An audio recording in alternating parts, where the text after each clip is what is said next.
Bonjour à tous, je suis Sébastien de la société Rénovation de Toiture Occitanie. On est aujourd'hui samedi matin, on est sur un projet qui va certainement tous vous intéresser puisqu'aujourd'hui on va parler d'un sujet, et surtout quand on est embêté par rapport à ce type de problématique, d'humidité ascensionnelle. Donc ça veut dire que c'est de l'humidité dans les murs. Alors je vous fais une petite présentation de ce chantier qui n'est pas un très gros chantier mais qui est intéressant par son taux d'hygrométrie. Alors on prend un peu de recul, je pense qu'aujourd'hui tout le monde voit très facilement donc la tâche d'humidité. Donc ça c'est ce qu'on appelle de l'humidité dite ascensionnelle, inhérent à un paramètre simple, c'est que le sous-sol est certainement, on a de l'humidité qui doit passer par plein de paramètres, une veine d'eau, et puis là on est à Toulouse, donc c'est vrai que l'avantage qu'on a, c'est que le sol étant extrêmement glaiseux, il a tendance à emmagasiner beaucoup d'eau, et là on a de la remontée capillaire. Donc en l'occurrence, je vais vous montrer, vous allez voir, ça va être assez rigolo. Là, on vient de percer le mur et je vais vous montrer ce qu'on retrouve dans le mur. Alors, c'est dommage que vous ne puissiez pas le constater avec moi, mais quand on perce, vraiment, ça fume et on a vraiment de la boue qui sort du mur. Alors, c'est un peu impressionnant. Donc là, pour pouvoir arrêter cette problématique, tout bêtement, déjà, ce qu'il va falloir faire, c'est savoir ce qui se passe. Donc, je vous ai un petit peu vendu la mèche de suite en vous disant qu'effectivement le support il était humide. Moi aujourd'hui ma parole ne vaut zéro, mais on a des outils qui sont bien pratiques. Donc le premier qui va être donc le spectre.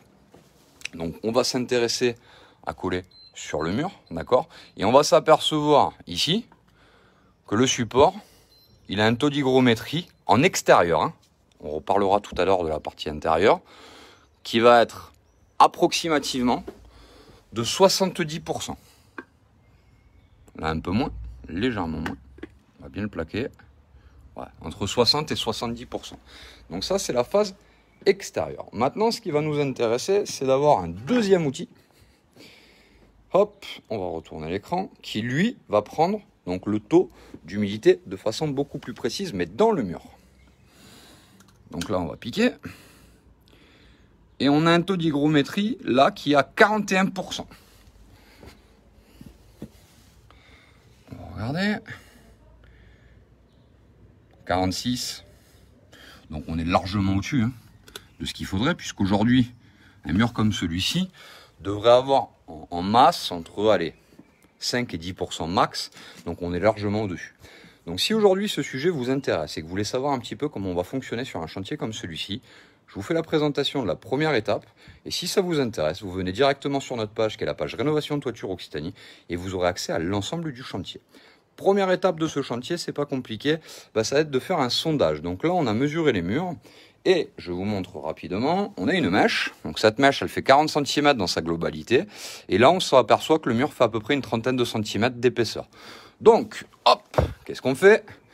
On prend notre perforateur et on va aller chercher, donc on va aller percer le mur en direction donc du sol. Alors pourquoi ? Hop, je vous montre bien, hein, on est bien dans le facteur qu'on avait annoncé. Hop. Donc pourquoi on va aller chercher en direction du sol ? Parce qu'en fait, ce qu'il faut savoir, c'est que le produit, on va utiliser la mécanique des fluides, donc il va rentrer par capillarité. Et en fait, nous, ce qui nous intéresse, c'est d'aller traiter le plus loin possible. Donc, on va mettre en place derrière des injecteurs dans ces petits orifices. Et tout à l'heure, on injectera. On reverra ça tout à l'heure. Voilà, à tout de suite.